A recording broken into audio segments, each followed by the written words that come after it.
उपवासाचे instant wafers बनवूया। 3 बटाटे घेतलेले आहेत, पील करून घेऊया।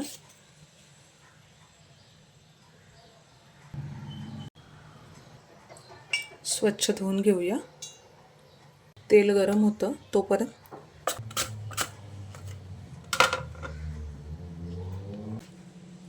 तर कॉटनच्या कपड्याने असे पुसून घेतलेले आहेत। पहा, तर तेल गरम झालेलं आहे, त्यामध्ये या टाकून घेऊया।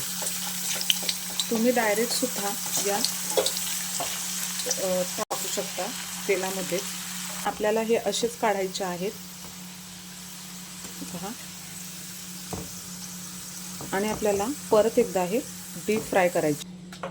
तर हे पहा किती छान क्रिस्पी आणि कुरकुरीत असे झाले आहेत।